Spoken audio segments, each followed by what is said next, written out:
retrata para nós o ponto culminante da história. Apocalipse é a acrópole, o pináculo da revelação de Deus.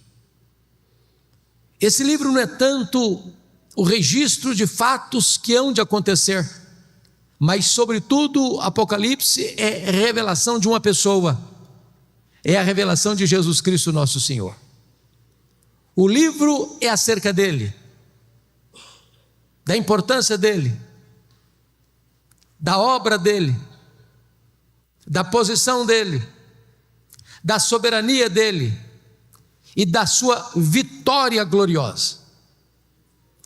Jesus é o centro da própria eternidade. Ele é o centro da história. Ele é o centro da igreja. Ele é o centro do céu. Ele é o centro da Escritura. Ele é tudo no Antigo Testamento. Ele é a semente da mulher que nasceu para esmagar a cabeça da serpente. Ele é o descendente de Abraão, em quem todas as famílias da terra são abençoadas. Ele é representado por aquela coluna de nuvem e por aquela coluna de fogo que guiou o povo 40 anos no deserto. Ele é representado pelo maná que caía do céu e pela água que brotava da rocha. Ele é representado pelo Cordeiro da Páscoa.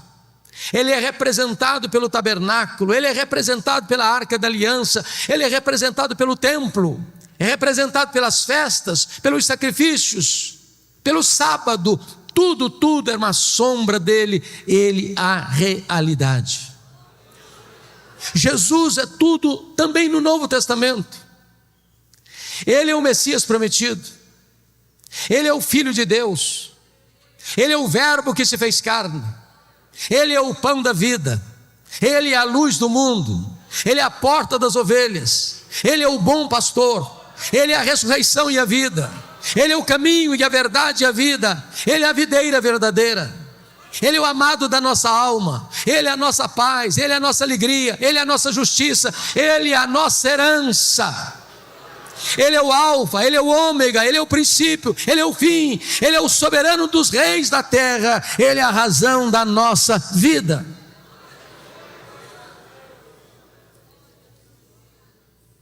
Este livro apresenta-nos a revelação de Jesus, porque não há nenhuma causa mais poderosa para fortalecer um obreiro, para encorajar uma igreja, do que a consciência de quem é Jesus e a importância de Jesus no nosso meio. Os dias eram sombrios, muito sombrios. Nero pôs fogo em Roma. Tito Flávio pôs fogo em Jerusalém. Agora Domiciano está pondo fogo nos crentes. Os crentes estão sendo crucificados, queimados vivos, jogados às feras. A igreja está sendo massacrada. Os apóstolos todos já estavam mortos pelo viés do martírio. João era o último representante do colégio apostólico. Ele é pastor em Éfeso, já velho. Quando diz a Bíblia que ele é banido para esta colônia penal, para esta ilha vulcânica do mar Egeu, a ilha de Pátmos. Na intenção do imperador Domiciano, é como se a última pá de cal estivesse sendo jogada sobre a igreja sofrida. Prenderam João naquela ilha vulcânica, naquela colônia penal. Fecharam para ele todas as portas da terra. Mas quando os homens pensam que eles têm o controle, eles se equivocam. Porque os homens maus deste mundo podem prender os crentes, podem banir os crentes, podem torturar os crentes, podem matar os crentes, podem fechar para eles todas as portas da terra. Mas os homens deste mundo não podem fechar a porta do céu. Porque quando todas as portas foram fechadas para João na terra, o Senhor abriu-lhe uma porta no céu e disse: sobe para aqui, e eu te mostrarei as coisas, não que talvez aconteçam, não as coisas que podem acontecer, eu te mostrarei as coisas que devem acontecer. E quando João sobe, ele vê um trono, e alguém é sentado no trono. Ele nem ousa descrever quem está sentado no trono, a não ser compará-lo com a beleza e o brilho das pedras preciosas. E ele vê na mão deste que está sentado no trono um livro de todo selado, com 7 selos, por dentro e por fora. E a Bíblia relata que uma pergunta ecoa no céu, na terra e debaixo da terra: quem é digno de abrir o livro e desatar-lhe os selos? E diz a Escritura que ninguém foi encontrado digno. E João começa a chorar porque parece que a história está à deriva. Quando ele está rendido às lágrimas, ele escuta uma voz: não chores, João, eis que o leão da tribo de Judá, a raiz de Davi, venceu para abrir o livro e desatar-lhe os selos. E os selos são rompidos por Jesus, e as trombetas soam por ordem de Jesus, e a história caminha sob o controle de Jesus, e caminha para uma consumação onde a vitória final é de Cristo e da sua igreja. Então, irmãos, à luz desse texto,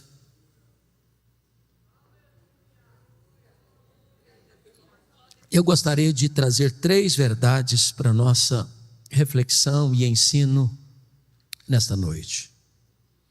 Em primeiro lugar, a grandeza incomparável da pessoa de Jesus.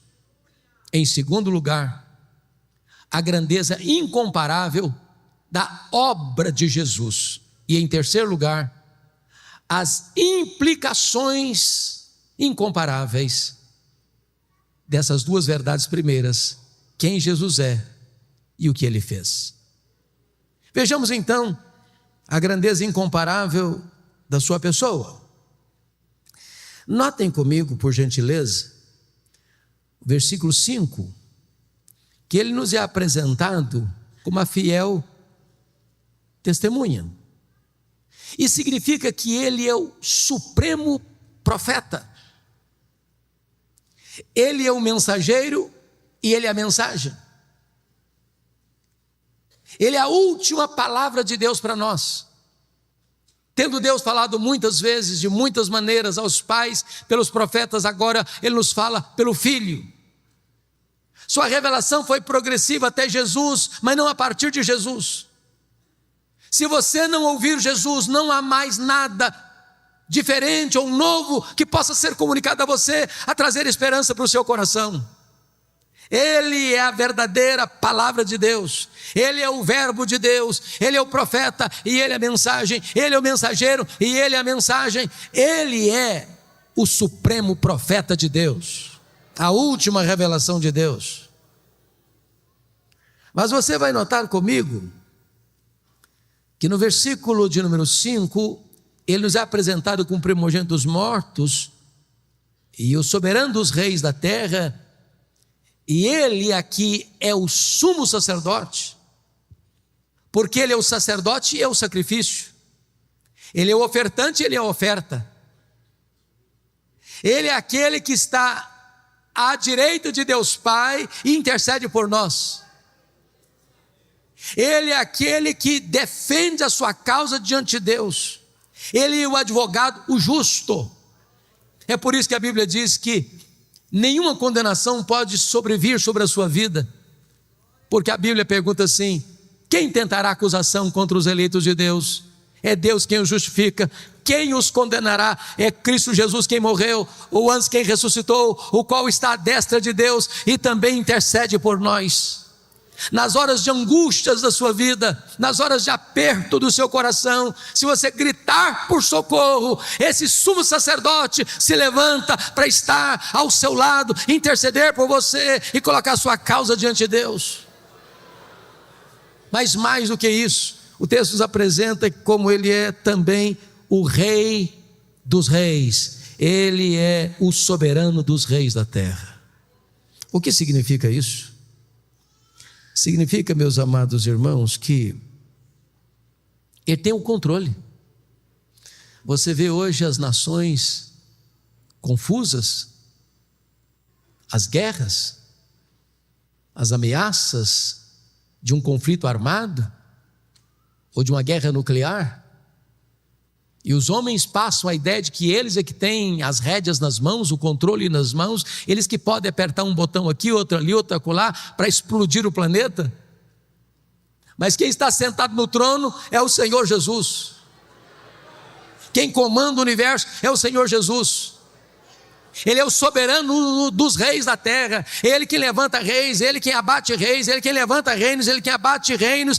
Ele controla o universo, Ele dirige a história, Ele governa a igreja e Ele conduz a história para uma consumação final. Ele é o Rei dos reis. Mas notem vocês comigo no verso 13, que quando João volta para ver quem falava com ele, ele vê 7 candeeiros e no meio dos candeeiros um semelhante a filho de homem. Ele é o profeta, ele é o sacerdote, ele é o rei e ele é onipresente porque ele está no meio das igrejas. Aqui no Brasil, lá no Japão, lá na América, lá na África, lá na Ásia, ao mesmo tempo. Não há nenhum crente reunido nesse horário, em qualquer lugar do mundo, onde a promessa não se cumpra. Onde tiver 2 ou 3 reunidos em meu nome, ali eu estarei no meio deles. Ele está aqui hoje. E é porque Ele está aqui hoje que você e eu viemos para cá. Ele é a razão dessa igreja existir. Ele é o conteúdo que essa igreja tem pregado há décadas nessa cidade. Ele é a nossa esperança. Ele é a razão da nossa vida. Ele é o amado da nossa alma. E Ele está aqui nesta noite para nos sondar, para nos exortar, para nos corrigir, para nos consolar, para nos fazer promessas.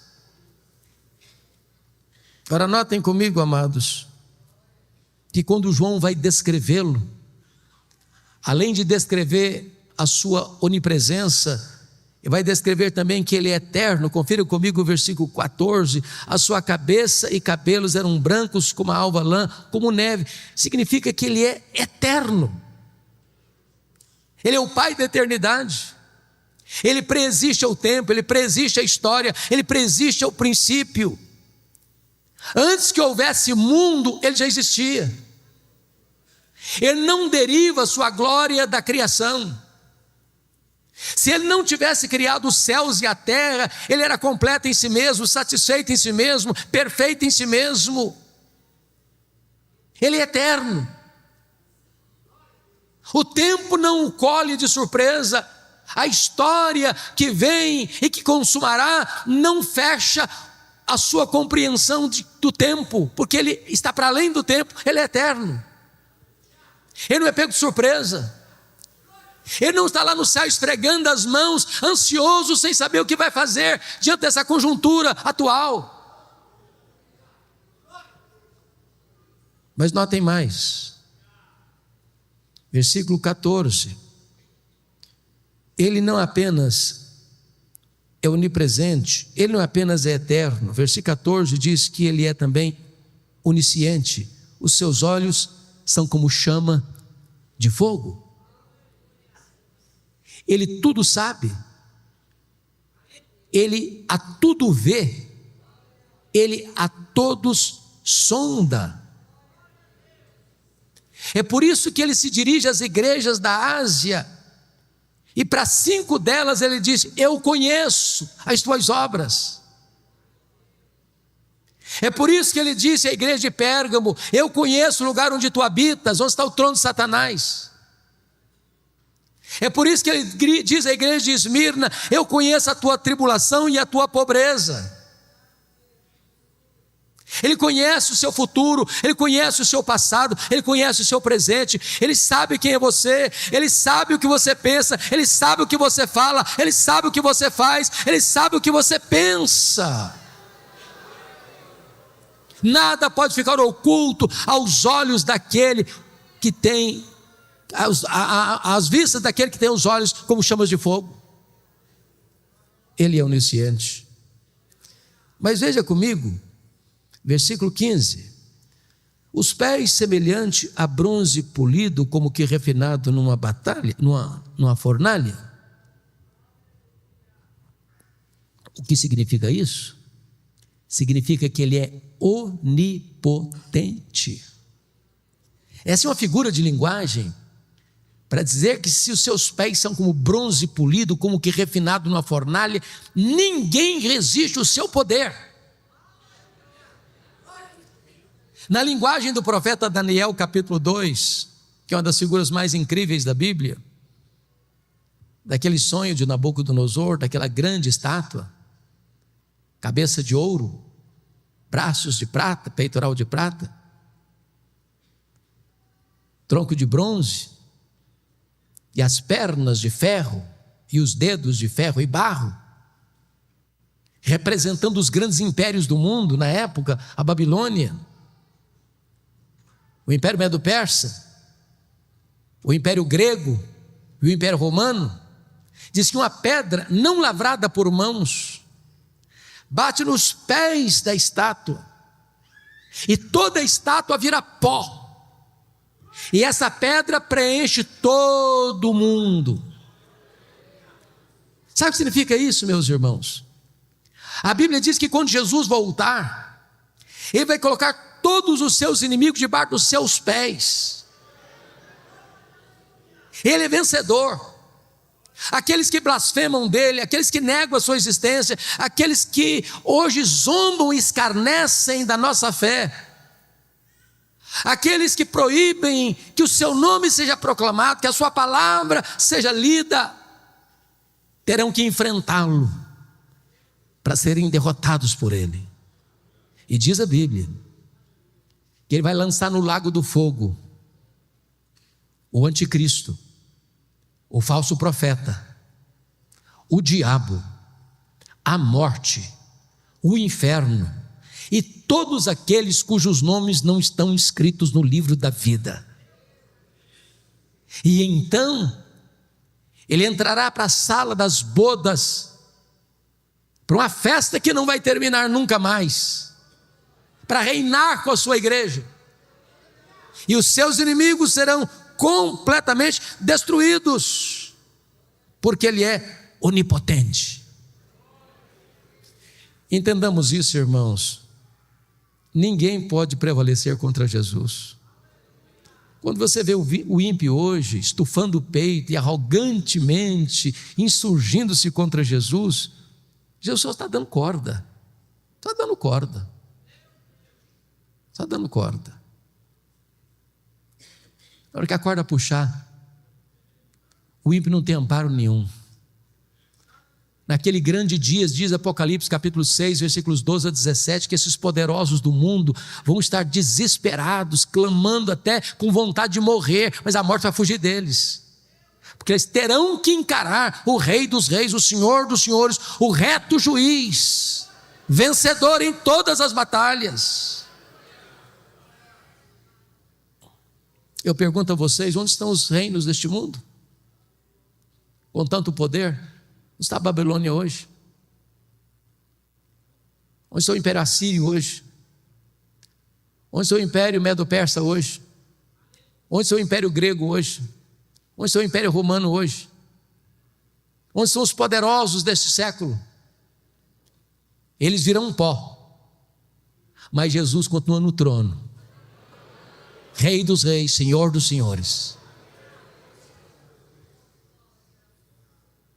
Confira comigo, por gentileza. Versículo 15 ainda. Diz: a voz como voz de muitas águas. Sabe o que significa isso? Ele é irresistível. A Bíblia diz que a voz de Deus é poderosa, que ela despede chamas de fogo, que ela faz tremer o deserto, que ela despedaça os cedros do Líbano. Ele dá uma ordem e o universo se forma. Ele dá uma ordem e o sol para. Ele dá uma ordem e as estrelas aparecem. Ele dá uma ordem e o mar se acalma. Ele dá uma ordem e o vento cessa.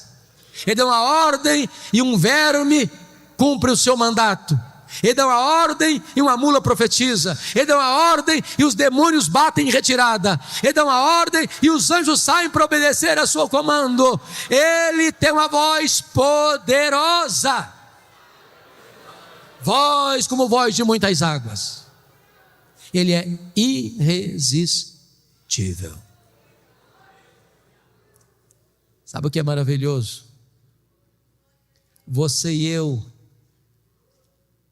somos a caixa de ressonância desta voz, quando pregamos o Evangelho, porque a Bíblia diz que o Evangelho é o poder de Deus para a salvação de todo aquele que crê. O coração mais duro é quebrado pelo martelo da palavra de Deus. Pregue esta palavra, proclame esta palavra, porque não é palavra de homem, é a palavra do Deus vivo, a palavra onipotente de Jesus. Confira comigo, por gentileza, agora, versículo 17.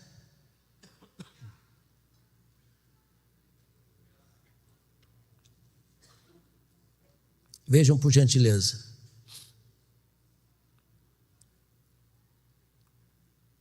Versículo de número 17. Versículo 16 ainda.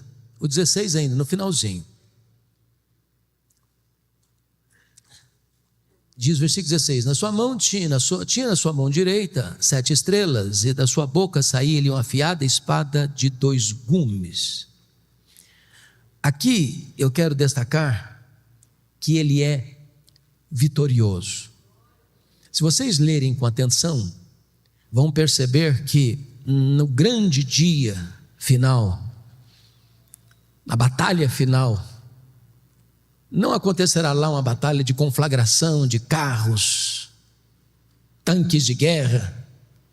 A única arma que vai ser acionada é a espada que sai da boca do Cordeiro.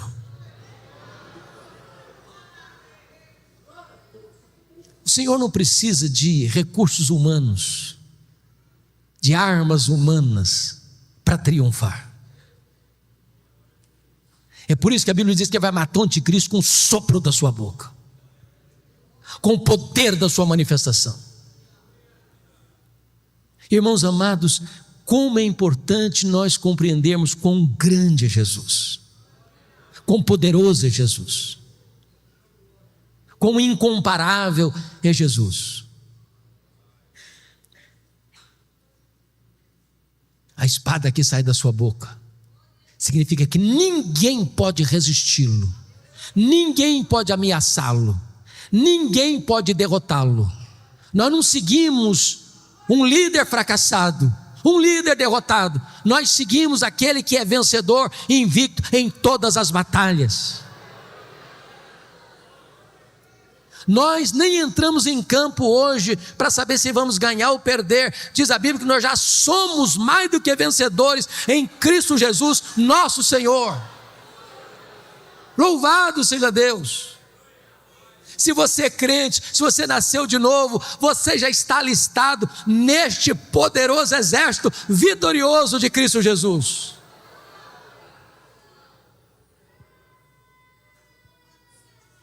Mas notem comigo, o versículo 16 ainda diz: e o seu rosto brilhava como o sol na sua força.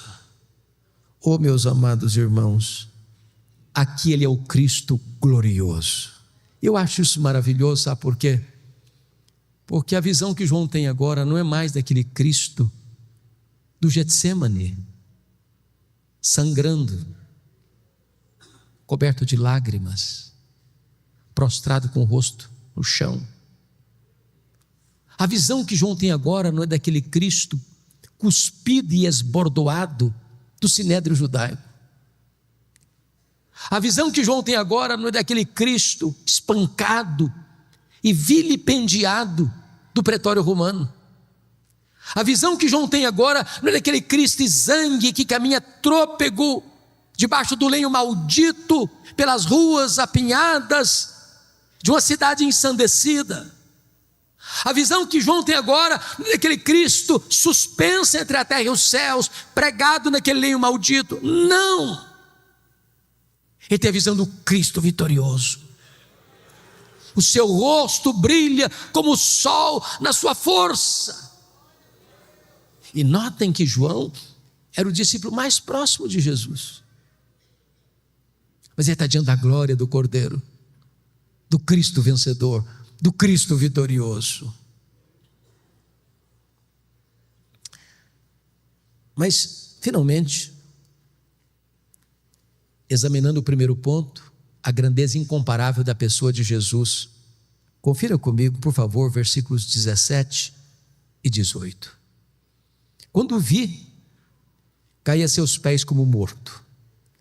Porém ele pôs sobre mim a mão direita, dizendo: não tenhas medo, eu sou o primeiro e o último, e aquele que vive. Estive morto, mas eis que estou vivo pelos séculos dos séculos, e tenho as chaves da morte e do inferno. Primeiramente, ele aqui é conquistador.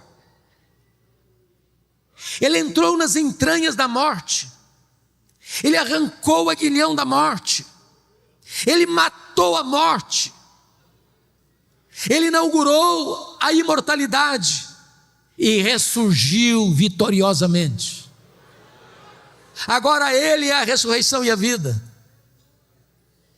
Ele conquistou a morte, ele matou a morte, e agora você e eu podemos dizer para a morte: onde está a morte, a tua vitória? Onde está a morte, o teu aguilhão? Tragada foi a morte pela vitória.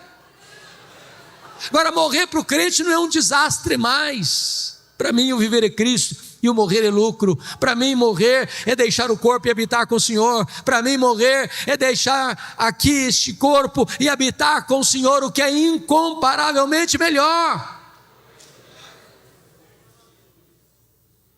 Mas ele não é apenas o conquistador, finalmente ele é o restaurador. João está prostrado como um morto.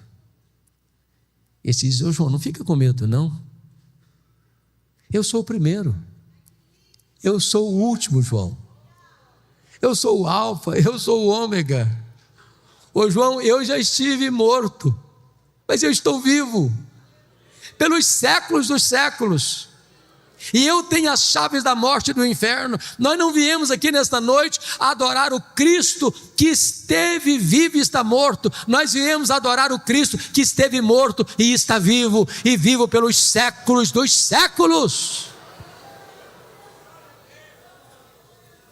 Esta é a grandeza incomparável da pessoa de Jesus. Veremos agora o segundo ponto, que é a grandeza incomparável da obra de Jesus. Por favor, olhe comigo o versículo 5, parte B. Aquele que nos ama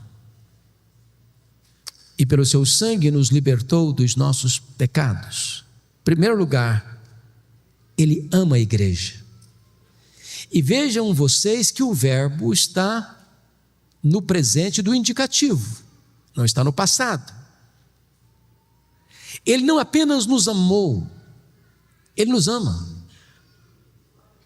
e continuará nos amando.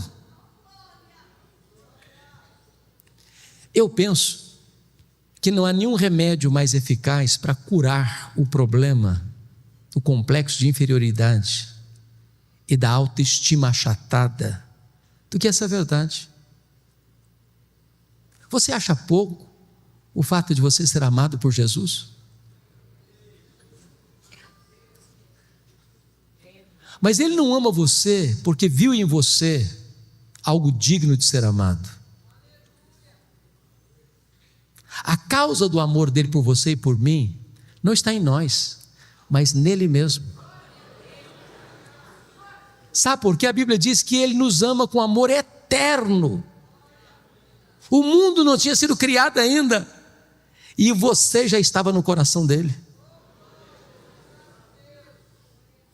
Ele amou você com amor eterno e atraiu você para Ele com cordas de amor.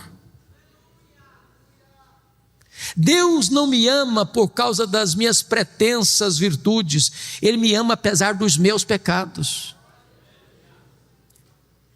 Ele não me ama por causa dos meus méritos, Ele me ama apesar dos meus deméritos. Não há nada que você possa fazer para Deus amar você mais, nem para Ele amar você menos. Ele ama a você. Talvez você entrou aqui hoje abatido, triste, talvez você se sentindo a última pessoa do universo, talvez você se entrou aqui hoje com essa autoestima lá no chão. Eu quero dizer para você que Jesus ama você, que Jesus ama você, que Jesus ama você, que Jesus ama você. Você tem valor para Ele, você é importante para Ele.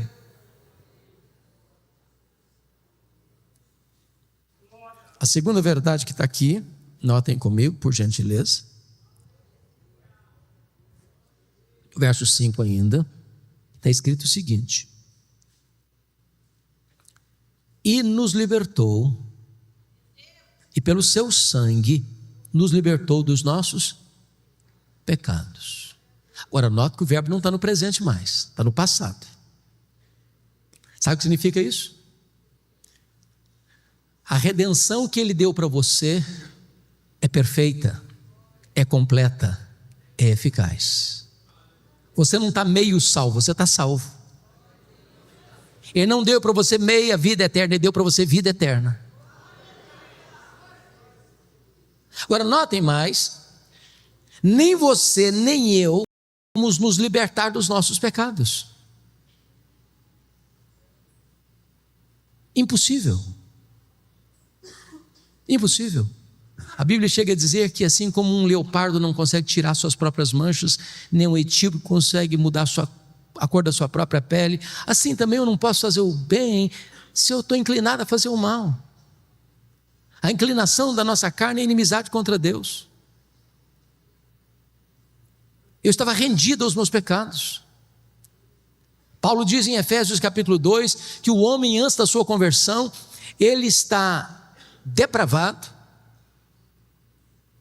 escravizado, condenado e morto nos seus delitos e pecados.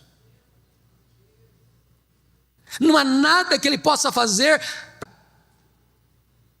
Talvez você tenha lutado, talvez você tenha se esforçado, mas a grande verdade é que Jesus Cristo, Filho de Deus, Ele nos libertou pelo seu sangue dos nossos pecados. As algemas foram quebradas, as cadeias foram rompidas, a prisão foi aberta. Nós estávamos na potestade de Satanás e Ele nos tirou de lá. Nós estávamos na casa do valente e Ele amarrou o valente e nos tirou de lá. Nós estávamos no império das trevas e Ele nos transportou de lá para o reino da luz. Hoje nós somos um povo livre, salvo, remido no sangue do Cordeiro. Louvado seja Deus. Bendito seja o Senhor. Então, a obra dele, Ele nos ama. Segundo, Ele morreu por nós. Terceiro, Ele não apenas ama a igreja, Ele não apenas morreu pela igreja, Ele também honrou a igreja. Olha o versículo 6 comigo. E nos constituiu o reino, sacerdotes para o seu Deus e Pai. E Ele não pode concluir sem uma doxologia. A Ele glória e o domínio pelos séculos dos séculos, amém. Preste atenção nisso. Você que foi salvo pela graça, você está numa posição muito elevada. Você foi constituído rei e sacerdote.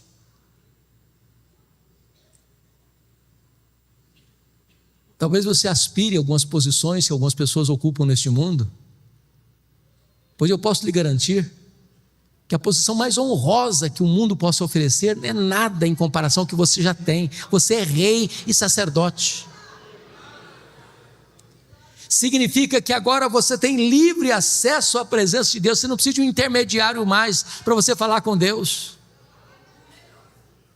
O véu já está rasgado de cima a baixo. O novo e vivo caminho já foi aberto e franqueado para você. Eu estou estudando, pastor Samuel, o livro de Esther, e é curioso que na história lá de Esther, o rei Assuero, conhecido por Xerxes I, ninguém podia entrar lá na sala do trono dele sem ser convidado, nem a rainha. Se uma pessoa entrasse sem ser convidado, ele podia matar a pessoa, dar uma ordem sumária para a pessoa ser executada. Eu quero dizer para você que o Rei dos Reis está franqueando para você a sala do trono. Você pode entrar a hora que você quiser, de onde você estiver, como você estiver, e Ele vai acolher você, Ele vai receber você, Ele vai abraçar você, Ele vai dar as boas-vindas a você, porque agora você tem livre acesso à presença de Deus.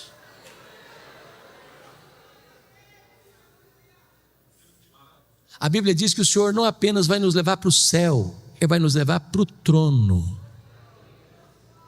Foi a promessa da igreja de Laodiceia: ao vencedor dar-lhe-ei sentar-se comigo no meu trono, como eu venci e sentei com o meu Pai no seu trono. Entenda o valor que você tem para Deus. Você é rei, você é sacerdote. A Bíblia chega a dizer que no dia do juízo, nós vamos julgar o mundo, nós vamos julgar os próprios anjos. Então, primeiro, Ele ama a igreja. Segundo, Ele morreu para a igreja, pela igreja. Terceiro, Ele honrou a igreja. Mas em quarto lugar, Ele voltará para a igreja. Veja o verso 7 comigo, por favor. Eis que vem com as nuvens, e todo olho verá, até quantos o traspassaram. E todas as tribos da terra se lamentarão sobre ele, certamente. Amém. Irmãos, a segunda vinda de Cristo é a nossa bendita esperança. Viva esperança. De vez em quando as pessoas perguntam assim: mas quem está no controle desse mundo maluco? Deus ou o diabo? Essa pergunta foi feita por A.W. Pink. Guerras, violência, terrorismo, grupos de extermínio, crime organizado, corrupção, prostituição, apostasia. Parece que o carro saiu dos trilhos.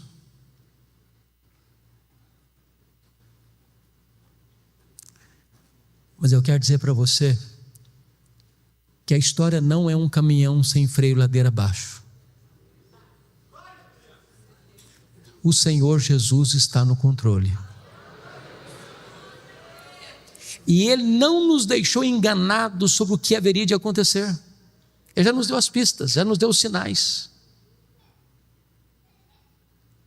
E quando os homens acharem que eles estão no controle, ou que o mal está prevalecendo, Ele voltará e colocará todos os inimigos debaixo dos seus pés, e reinará supremo para sempre e sempre e sempre.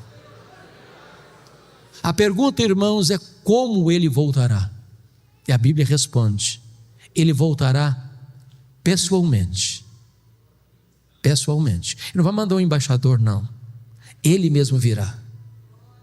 Lá em Atos 1, 9 a 11, diz que quando os galileus estavam olhando para as alturas, Jesus subindo entre nuvens, 2 anjos aparecem e diz: varões galileus, por que estáis olhando para as alturas? Esse mesmo Jesus que vi subir, assim descerá dos céus. Ele pessoalmente virá. Ele pessoalmente virá. Segundo, como ele voltará? Ele voltará visivelmente. Todo olho verá, até aqueles que o transpassaram. O que significa isso? Sabe o que a Bíblia diz? Quando Jesus voltar, lá em João 5, 28 e 29, diz que todos os mortos sairão dos túmulos, uns para a ressurreição da vida, outros para a ressurreição do juízo. Quando Jesus voltar, duas coisas vão acontecer: ressurreição para os que estiverem mortos e transformação e arrebatamento para os que estiverem vivos. Aquelas pessoas que cuspirem em Jesus, que cravaram a fronte de Jesus com coroa de espinho, que esbordoaram Jesus, que pregaram Jesus na cruz, vão ter que ressuscitar e vão ter que ver Jesus na sua glória vindo. E Paulo diz que todo joelho vai ter que se dobrar, nos céus, na terra e debaixo da terra, e toda língua vai ter que confessar que Jesus Cristo é Senhor, para a glória de Deus Pai.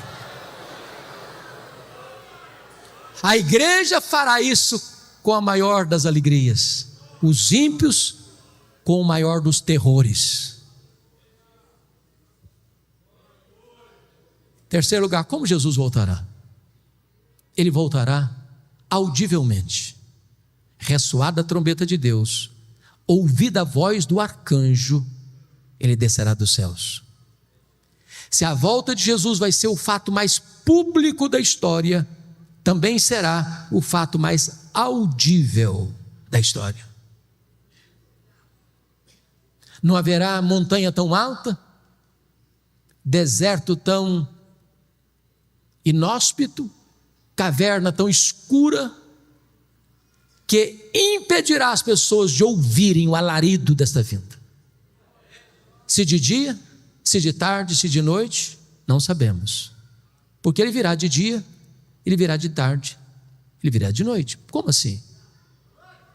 Agora estamos 8:30 da noite no Brasil, mas já é 8:30 da manhã no Japão. Então, se Jesus voltar de noite para o Brasil, volta de manhã para o Japão. Se volta num horário aqui, volta no outro horário na África, volta outro horário na Europa. É por isso que Jesus disse: olha, não sabe se é de dia, se é de tarde, se é de noite. Porque quando ele voltar, vai estar de manhã para um, vai estar de tarde para outro, vai estar de noite para outro. Mas todo olho o verá. Quarto lugar, como ele voltará? Ele voltará repentinamente. Diz a Bíblia que vai ser como um relâmpago que risca os céus do Oriente ao Ocidente. Vai ser num momento, num abrir e fechar de olhos. Sabe o que significa isso? Não haverá tempo para você se preparar na última hora. Se você não tiver azeite na sua lâmpada, não tem esperança. Vigiai, vigiai, para que aquele dia não nos tome de surpresa. A igreja de Deus não é filho das trevas, é filho da luz, e filho da luz não é pego de surpresa, porque ele está aguardando na ponta dos pés a vinda do Senhor, dizendo: Maranata, ora vem Senhor Jesus. Ele apressa, ele ama a vinda do Senhor. Quinto lugar, como ele voltará? Ele voltará inesperadamente. Vai ser como ladrão que não manda um WhatsApp para você dizendo: tal dia, tal hora, eu chego na sua casa, prepara um cafezinho, um pão de queijo. Sabe o que significa isso, irmãos? A segunda vinda de Jesus não será um dia óbvio. Notem vocês que todas as pessoas que tentaram marcar a segunda vinda de Jesus, me perdoe da expressão, deram com os burros na água. Aquele dia da economia do Pai vai ser de surpresa. Talvez um dia comum, que se levanta para levar filho na escola, ou para ir para o trabalho, para fazer uma viagem, ou para ficar em casa. Quando as pessoas não perceberem, ele virá. Como Jesus voltará? Sexto lugar, Ele voltará inescapavelmente. Diz 2 Tessalonicenses que vai ser como uma mulher grávida que está para dar à luz. Ou seja, uma mulher não está meio grávida, ela está grávida. E se ela está grávida, ela vai dar à luz. Em outras palavras, nenhuma corte humana, por mais egrégia que ela seja, pode mudar ou cancelar a segunda vinda de Cristo. Ele voltará, querendo os homens ou não, acreditando os homens ou não, desejando os homens ou não, Ele voltará inescapavelmente. Mas em sétimo lugar e último lugar, Ele voltará vitoriosamente, gloriosamente, gloriosamente. Diz a Bíblia que Ele não vem mais humilde, montado num jumentinho, numa linguagem bíblica da época, Ele vem montado num cavalo, colocando na sua coxa Rei dos Reis e Senhor dos Senhores. Ele virá em grande glória, as nuvens serão, meus amados irmãos, a sua carruagem, os anjos a sua escolta, o arcanjo o seu arauto, e os santos o seu glorioso cortejo, e Ele virá com muito poder e glória. Louvado seja o Senhor.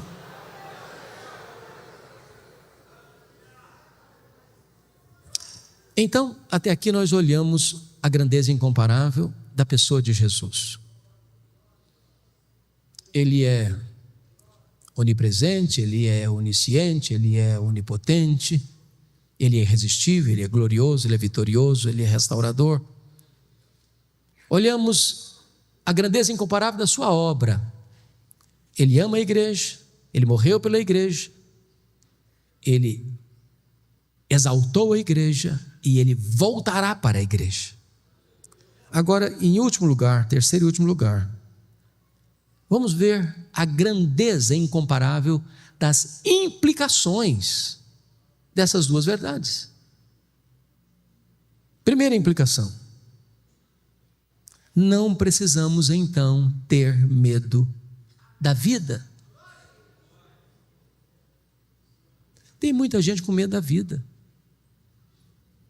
Tem muita gente não querendo acordar. Tem muita gente flertando até com suicídio. Tem muita gente que gostaria de dormir sem data para levantar. Eu quero dizer para você, meu amado, que você não precisa ter medo da vida. Preste atenção no contexto. Por que João está nessa ilha? Do ponto de vista humano. Do ponto de vista humano, ele está lá porque o imperador Domiciano o mandou para lá como um prisioneiro, numa ilha penal, numa colônia penal, numa prisão de segurança máxima, para trabalhos forçados. Ele já era um homem velho. Ele foi para lá porque está sendo perseguido.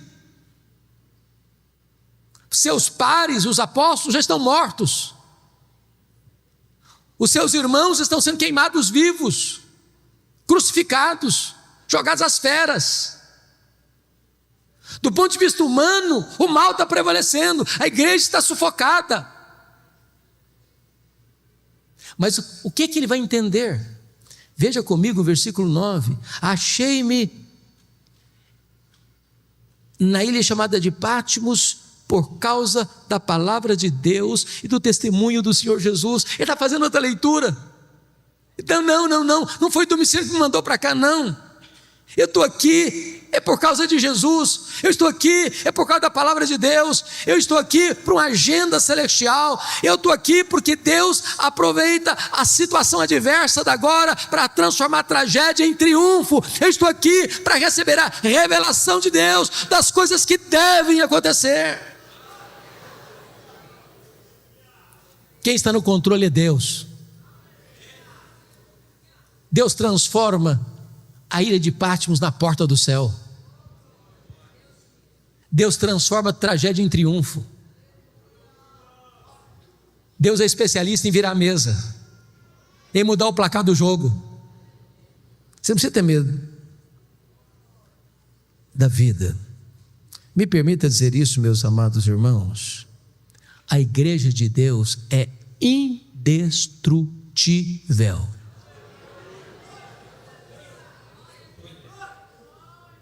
Quando eu digo que a igreja de Deus é indestrutível, eu não estou afirmando que a igreja de Deus não possa ser perseguida. Eu não estou afirmando que a igreja de Deus não possa sofrer sanções penais. Eu não estou dizendo que a igreja não possa sofrer martírio. Apocalipse capítulo 12, versículo 11 diz que a igreja vence o diabo com a palavra do testemunho e com o sangue do Cordeiro. Testemunha aqui é martiria. Ou seja, quando o perseguidor vem e prende um crente, maltrata um crente, e põe o crente contra a parede, diz: ou você nega Jesus, ou eu te prendo, ou eu te bato, ou eu te mato. E o crente diz: eu prefiro morrer do que negar o meu Senhor. Ele morre, mas com a sua morte ele vence. Ele é mais do que vencedor. Ninguém pode derrotar a igreja do Deus vivo. Você precisa ter medo da vida, porque a Bíblia diz que Jesus está vivo pelos séculos dos séculos. Segundo lugar, segunda implicação: em virtude de quem Jesus é e do que Ele fez, não precisamos ter medo da morte. A Bíblia diz o seguinte: Jesus diz para João: João, não fique com medo não, João. Eu sou o primeiro, eu sou o último. Eu estive morto, mas eu estou vivo, João, pelos séculos dos séculos. A Bíblia diz que a morte é o rei dos terrores, mas Jesus é o rei dos reis. Jesus entrou nas entranhas da morte. Ele arrancou o veneno da morte, arrancou o aguilhão da morte, matou a morte e ressuscitou. E agora Ele é a ressurreição e a vida. E agora Ele diz para você: se você crê em mim, você nunca morrerá eternamente. Agora você pode dizer para a morte: onde está a morte, a tua vitória? Onde está a morte, o teu aguilhão? Tragada foi a morte pela vitória. A morte não tem mais a última palavra. Jesus é o primogênito dos mortos. Ele é o primeiro da fila. E nós, se Jesus não voltar antes, receberemos um corpo de glória semelhante ao corpo da sua glória. Aliás, um corpo que não vai brigar nem com a balança, nem com o espelho. Perfeito, incorruptível, poderoso, glorioso, semelhante ao corpo da glória do Senhor Jesus. Não vai ter mais doença, não vai ter mais cansaço, não vai ter mais fadiga. Bendito seja Deus. Terceira implicação: não precisam ter medo da vida. Segundo, não precisam ter medo da morte.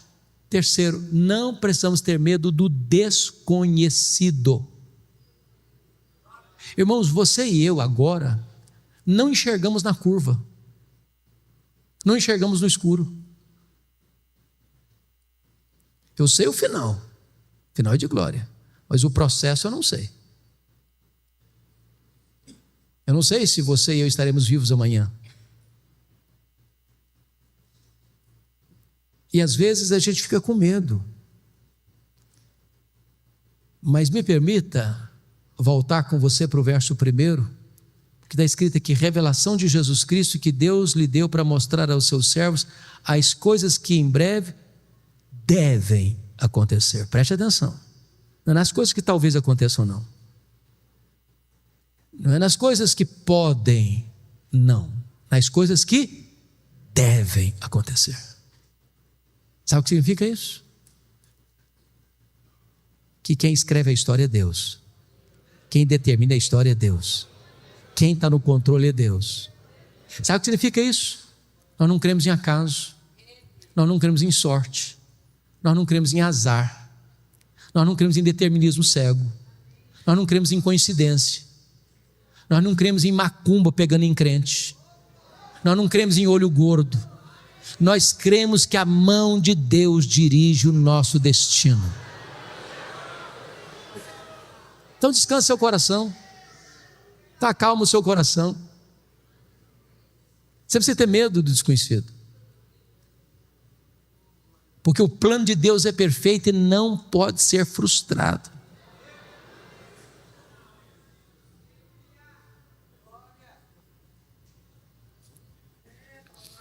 O que eu acho precioso nesse livro é que João, na hora mais crítica da sua vida, é convocado a subir. Porque não é a terra que explica o céu, é o céu que explica a terra. O entendimento dos dramas da história não emanam da própria terra, não procede dos próprios homens, mas vem de cima, vem do céu, vem de Deus, vem do alto. E quando João sobe, o que ele vê é um trono. E quem está sentado no trono é quem governa. E ele vê o Cordeiro, que é o leão da tribo de Judá, a raiz de Davi, que está com um livro na mão, venceu para abrir o livro. E o que é abrir o livro, irmão? O livro é o livro da história, dos acontecimentos. E quando você vê a abertura dos selos, o que é a abertura dos selos? É o mundo perseguindo a igreja. Isso não pegou Deus de surpresa, não. Isso não pegou Jesus de surpresa, não. Foi Ele que estabeleceu essa agenda. Aí depois dos selos, as trombetas soam. O que são as trombetas? São o juízo parcial de Deus ao mundo que persegue a igreja.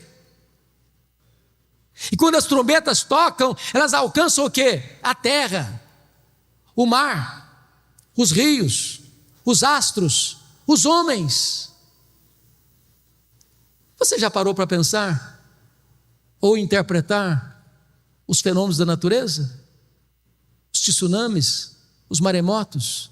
Você já parou para pensar nos terremotos, nos abalos sísmicos? Você já parou para pensar nas pandemias da vida que atingem a terra e os homens? Isso não é coisa fortuita, casual. Não é porque a natureza está em ebulição ou em revolta. São trombetas de Deus, chamando os homens ao arrependimento, dando a eles mais uma chance se voltarem para Deus. Quando você vê no Apocalipse o levantamento do quarteto do mal, nos capítulos 12, 13 e 14, o diabo, capítulo 12, o anticristo, o falso profeta, capítulo 13, e a grande Babilônia, no capítulo 14. Esses inimigos não se levantam por conta própria, o próprio Deus permite-os se manifestarem, para que se revele neles a glória de Deus na sua derrota fragorosa. E notem vocês que o diabo, como coordenador desta orquestra maligna, você vê o anticristo trazendo perseguição, você vê o falso profeta trazendo heresia, e você vê a grande Babilônia trazendo prostituição. Não são essas coisas que estão movendo o mundo hoje?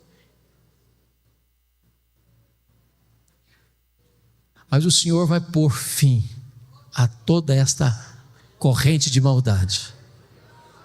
Porque quando as taças da ira de Deus são derramadas, capítulos 15 e 16, agora não tem mais juízo misturado com a misericórdia, agora a cólera de Deus chegou o grande dia do juízo. O que você vai ver em seguida?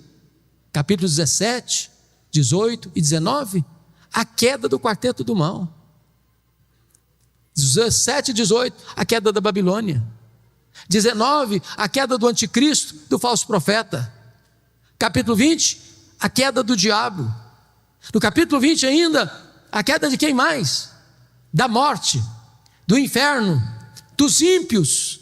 E como é que o livro termina? O livro termina com a vitória retumbante, completa, final, cabal de Cristo e da sua igreja.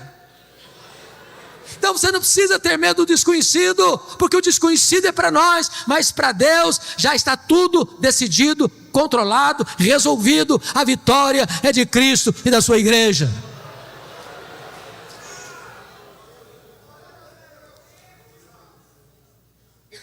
Em último lugar, quarto e último lugar.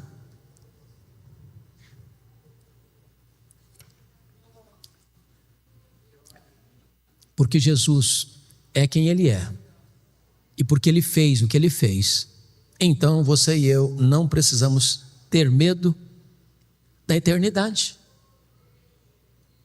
Como é que será? Como é que vai ser? As pessoas têm tantas curiosidades. Vamos nos conhecer? Como é que vai ser o nosso corpo? Como é que nós vamos morar lá?